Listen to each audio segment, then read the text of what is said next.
ساعة في كل ساعة ومن ساعة الليل والنهار وليا وحافظا وقائدا وناصرا ودليلا وعينا حتى تسكنه وارزقه وتمتعه فيها طويلا. رب صل على محمد وآل محمد وعجل وليك الفرج. ما بعد فقد قال الله تعالى سبحانه في محكم كتابه المجيد بسم الله الرحمن الرحيم ولا تلبسوا الحق بالباطل وتكتموا الحق وانتم تعلمون. صلوات پڑھیے بلند.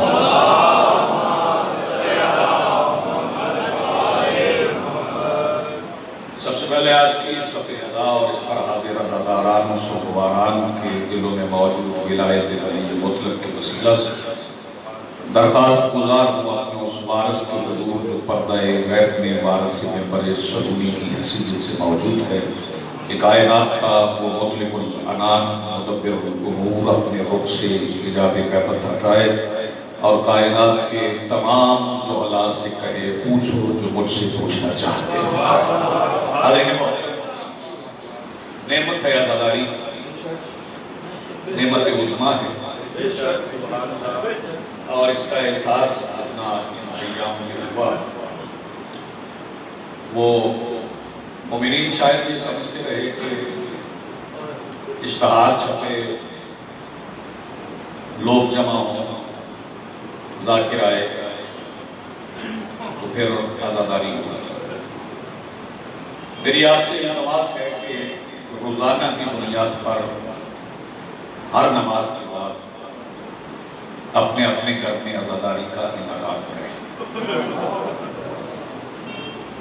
وہ اس لیے ہے کہ ذکر مظلوم کربلا بڑے بڑے اجتماعات کا محتاج نہیں، لیکن چونکہ ہم زیارت پڑھتے ہوئے یہ اعلان کرتے ہیں، یہ اظہار کرتے ہیں یا لیتنی کنا معکم، کاش ہم آپ کے ساتھ ہوتے، فافوز فوزا عظیما، اور ہم عظیم کامیابی پر فائز ہوں. داد کے لیے نہیں، بڑی روایتی کوئی مجلس مجھے نہیں پڑھنا. ایک دو پیغامات کا تو آپ کی خدمت میں عرض کر کے میں دو جملے مسائل کے کہوں گا. میری درخواست ہے کہ قبلہ شیرازی صاحب اگر موجود ہے، قبلہ ابن حسن شیرازی صاحب، زحمت دوں گا آپ کو اگر سرکار آپ تشریف لائیں. میں قبلہ کی موجودگی میں دو چار گزارشات آپ کی خدمت بر محمد و اہل بیت محمد صلوات.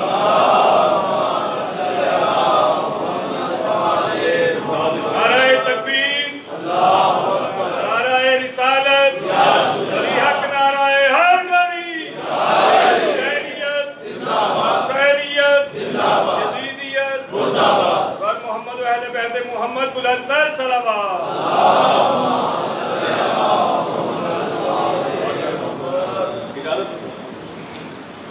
عزاداری کے حوالے سے میں گزارشات کر رہا تھا.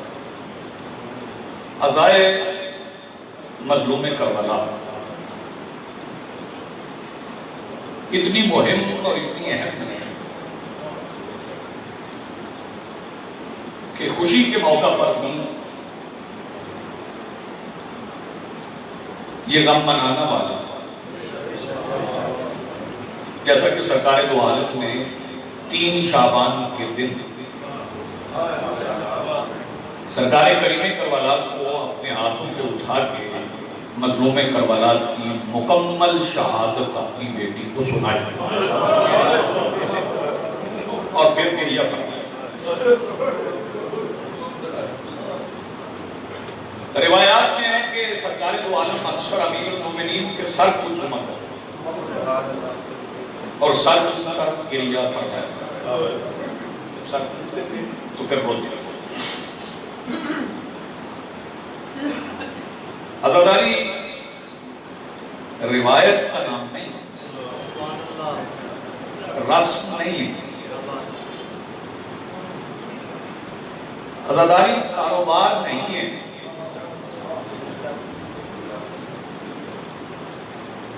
دو چار پانچ چھ سات آٹھ افراد کے تاجرانہ رویے کی وجہ سے عزاداری تجارت نہیں بن سکتی،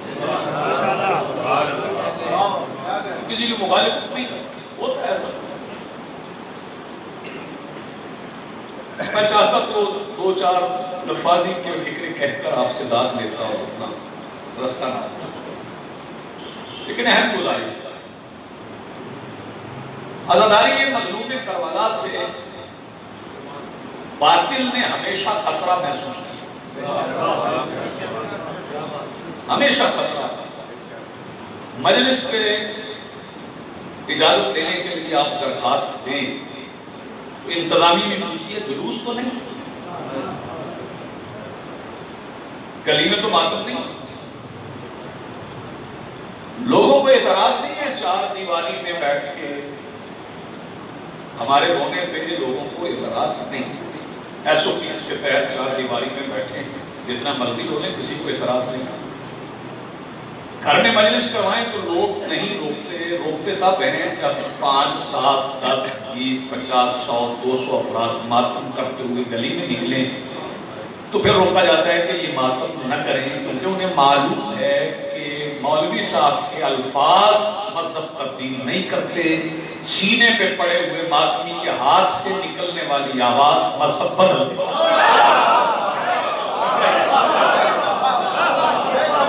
لوگ معلوم سے خطرہ محسوس کرتے،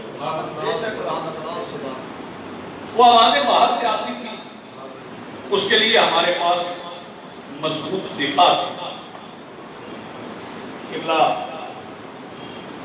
ابن حسن شرازی صاحب جیسی شخصیات ہمارے پاس دفاع کے لیے موجود اور بھی ہستیاں، لیکن اب کچھ آوازیں شیعت کے لبادہ میں آنے لگی، وہ عرف عام میں شیعہ کہلواتے ہیں، اور وہ عزاداری کے خلاف چند افراد کے رویے کی وجہ سے مجموعی طور پہ عزا الحسین کو روکنے کی کوشش کرتے ہیں۔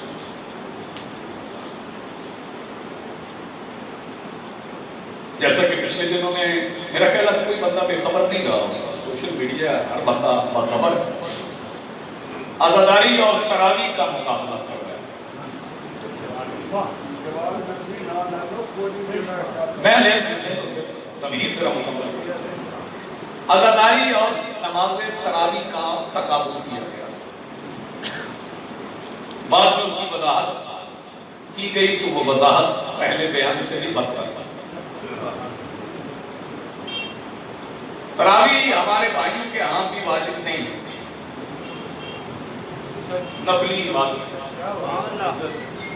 اور روزوں کی قبولیت کی شرط نہیں ہے۔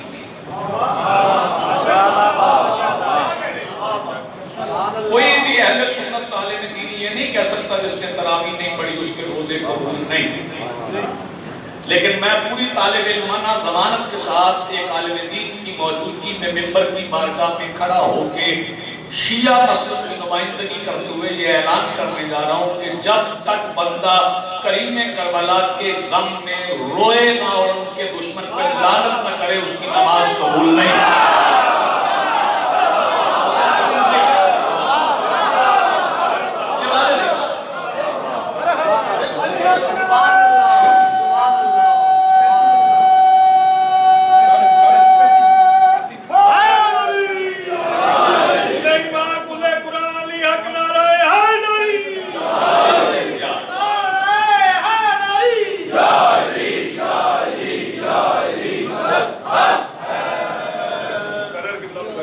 قبلہ تشریف لے آئے اور انہوں نے حکم بھی دیا ہے کہ چھپا کے بات کرنے کی ضرورت نہیں ہے، کیونکہ بات چھپی ہوئی ہے نہیں ہے، چھپایا اسے جاتا ہے جو چھپی ہوئی، جو پہلے کھلی ہوئی اسے کیوں چھپایا؟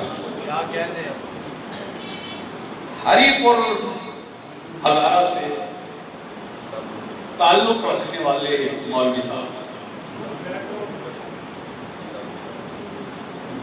وہ ہری پور ہزارہ سے تعلق رکھنے والے ایسے مولوی صاحب، ایک ایسے علاقے سے تعلق رکھنے والے مولوی صاحب جہاں صارف خان ہی شاہ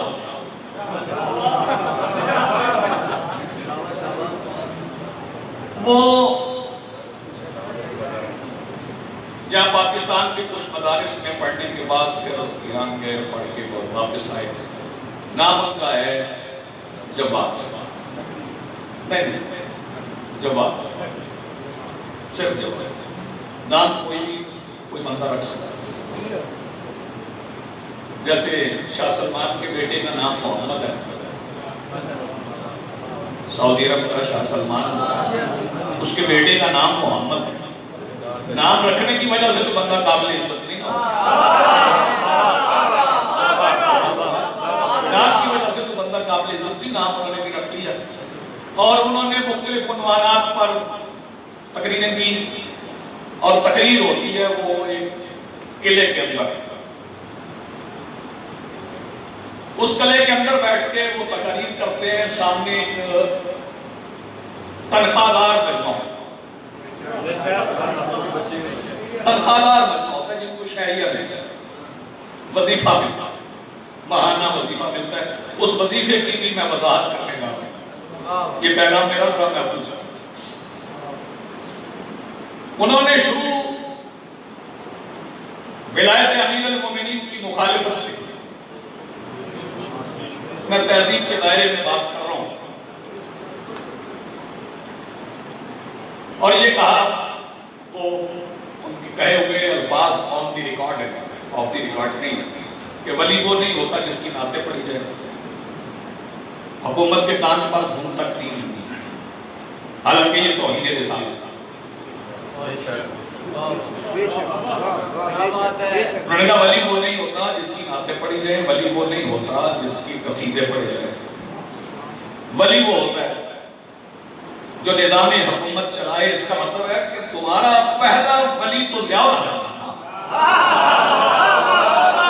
اور اس سے پچھلے بھی تمہارے ولی کے سارے جو حکومت میں بیٹھتے ہیں. پھر بات آگے بڑھتی بڑھتی بڑھتی مختار کی مخالفت خود بیٹھ کے کروائی. مختار کی مخالفت خود بیٹھ کے کروائی. امیر المومنین کی ان سے سلو کروا دی جنہوں نے علی کے گھر کو آگ لگائی. اپنی تقریر توجہ فرمائیے.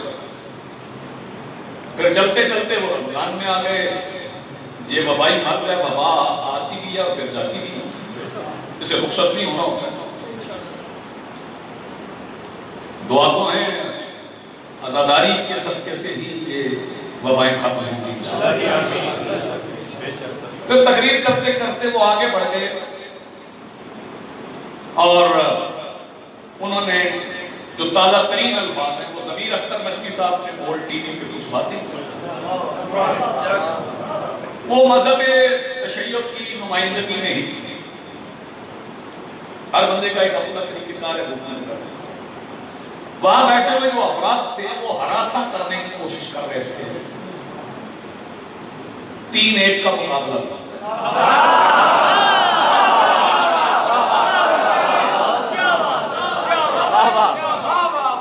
وہ نقوی صاحب کو ہراساں کرنے کی کوشش کر رہے تھے. چرائی صاحب جانتے ہیں کہ نقوی صاحب ریسرچ اسکالر، بہت سی کتابیں مؤلف اور مصنف. ان سے ایسے سوالات پوچھے گئے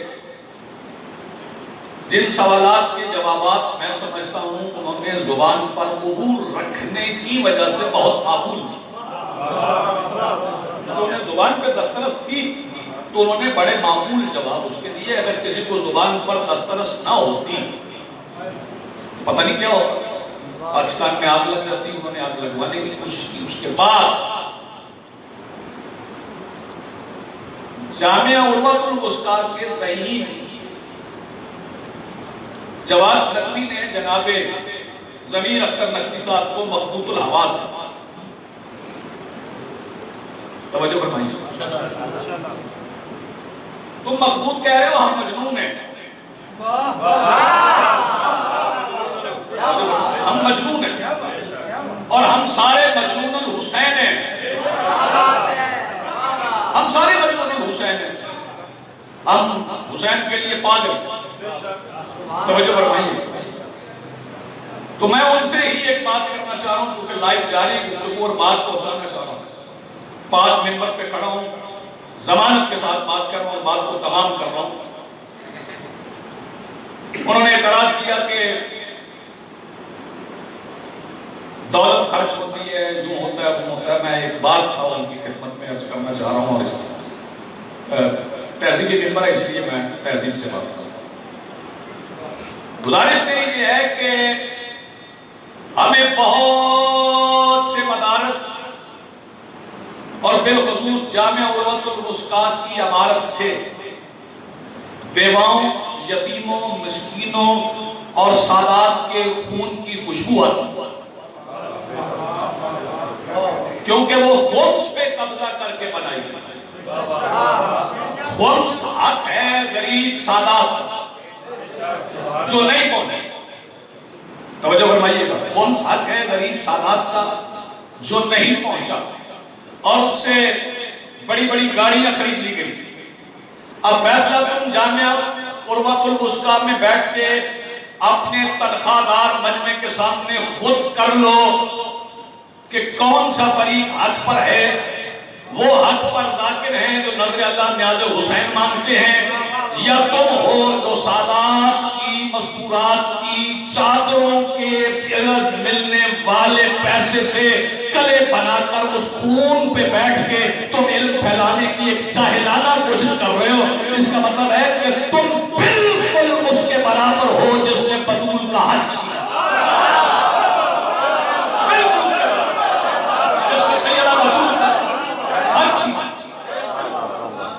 تمہیں معلوم ہی نہیں کہ معاشرے میں ہو کیا رہا ہے.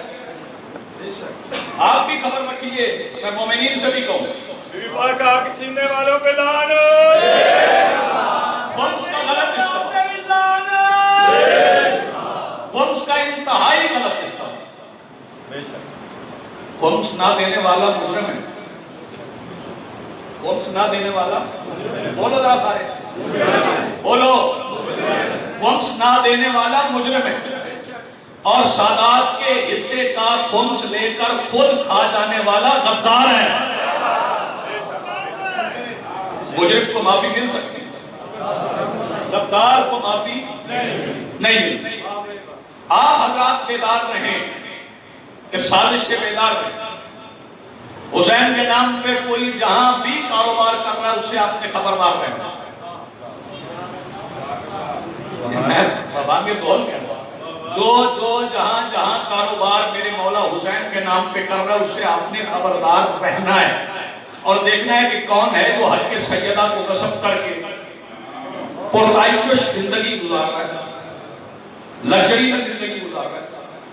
یہ ابن حسن شیرازی صاحب کافی عرصہ سے یہاں, میں مدت سے یہاں فیصلہ آباد آ رہا ہوں. جس مکان میں تھے اسی میں اس امام بارگاہ کی جتنی جگہ تھی اتنی ہے.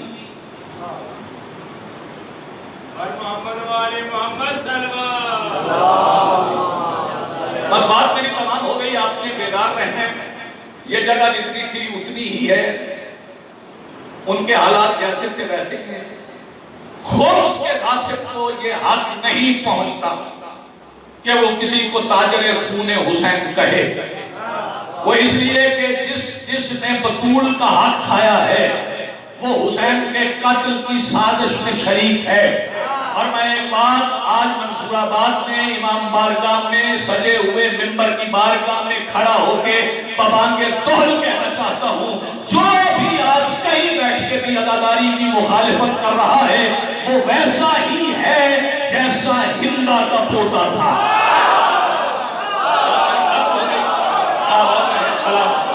میرا پیغام پہنچ گیا.